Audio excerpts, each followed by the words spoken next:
Assalamualaikum warahmatullahi wabarakatuh. Kami dari kelompok 9 pada mata kuliah Psikologi Kepribadian yang beranggotakan saya sendiri Dwi Ulfani, Ramanda Hawani Yusnur, Selviah, Nabila Aisyah Putri, Syafira Nurrahmania Isnaini, dan Rina Rahmawati. Nah, di video kali ini kami akan menjelaskan materi behaviorisme tentang conditioning operan. Sebelumnya kita harus tahu dulu, apa sih behaviorisme itu?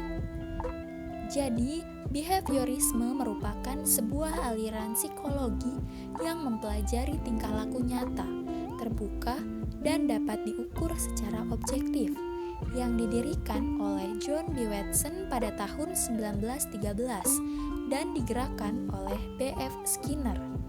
Menurut John B. Watson, tingkah laku dapat terbentuk dari faktor lingkungan melalui proses belajar dan membuktikan bahwa tingkah laku dapat dikendalikan dengan memberi rangsangan melalui proses conditioning atau pembiasaan.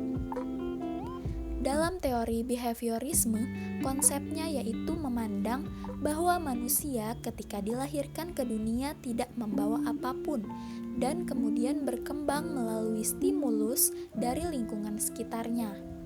Pada teori behaviorisme, yang lebih dipentingkan adalah perilaku yang terbuka daripada perilaku tertutup, karena perilaku terbuka lebih mudah untuk diamati dan diukur.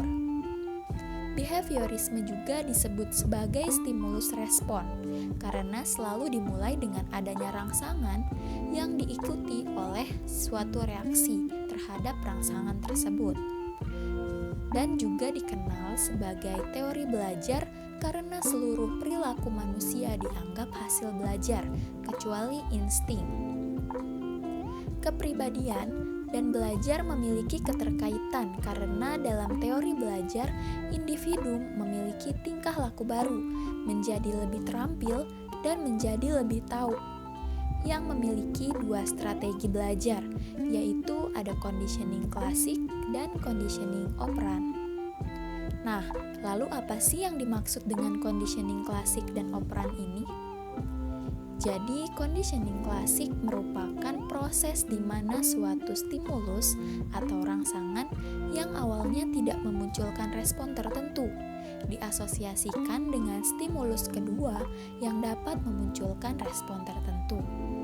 Sedangkan conditioning operan adalah suatu metode pembelajaran menggunakan reward atau hadiah dan punishment atau hukuman sebagai konsekuensi perilaku. Yang akan kita dalami pada video kali ini adalah mengenai conditioning operan. Teori ini dikembangkan oleh B.F. Skinner dan sering juga disebut sebagai teori Skinner. Juga merupakan suatu proses yang dilakukan oleh seseorang dalam lingkungan tertentu untuk mengontrol tingkah laku subjek dengan cara memberikan reinforcement atau penguatan-penguatan tertentu. Pada konsep conditioning operan, terdapat komponen kunci yang perlu dipahami, yaitu reinforcement, dukungan atau hadiah, dan punishment, yaitu hukuman.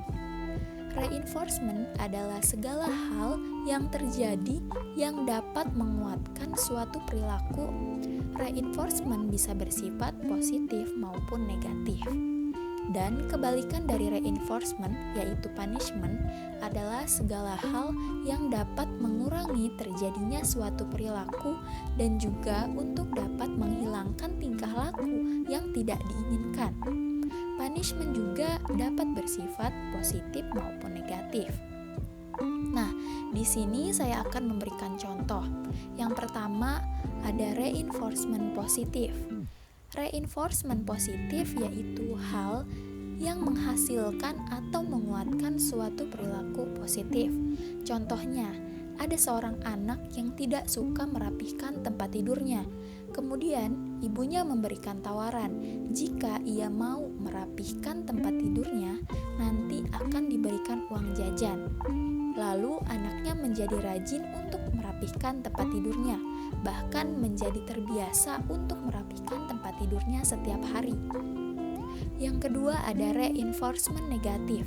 Reinforcement negatif adalah suatu hal yang dilakukan untuk menghentikan perilaku negatif yang dihadapi. Contoh, seorang anak yang tidak suka mandi, kemudian ibunya memberi tawaran jika anaknya mandi, ibunya yang akan membereskan tempat tidurnya. Akhirnya, anaknya menjadi rajin untuk mandi, tetapi tidak suka membereskan tempat tidurnya sendiri. Selanjutnya ada punishment positif. Punishment positif atau punishment by application adalah suatu usaha yang dilakukan untuk mengurangi terjadinya perilaku dengan melemahkan respon. Contohnya, ada seorang anak yang suka menyimpan sampah atau malas membuang sampah pada tempatnya. Kemudian ibunya bilang, jika anaknya tidak mau membuang sampah pada tempatnya, ibunya tidak akan memberikan uang jajan lagi. Akhirnya, anaknya berubah menjadi selalu membuang sampah pada tempatnya. Dan yang terakhir ada punishment negatif. Punishment negatif juga dikenal sebagai punishment by removal. Artinya, tindakan ini dilakukan dengan menyingkirkan benda atau apapun yang bisa memicu perilaku negatif. Contoh, ada seorang anak yang sangat suka bermain di luar hingga jarang sekali pulang untuk sekedar makan siang. Dan jika pulang ke rumah ketika sudah sangat sore, dan di rumah pun ia hanya bermain handphone. Kemudian ibunya berkata, jika anaknya sering seperti itu, maka ibunya tidak akan meminjamkan handphonenya lagi. Lalu anaknya menjadi jarang main keluar rumah, tetapi ia menjadi sering bermain handphone. Nah, itu dia penjelasan materi behaviorisme mengenai conditioning operan. Semoga bisa bermanfaat dan teman-teman semua bisa memahaminya ya. Sekian dari kami, kurang dan lebihnya mohon maaf. Wassalamualaikum warahmatullahi wabarakatuh.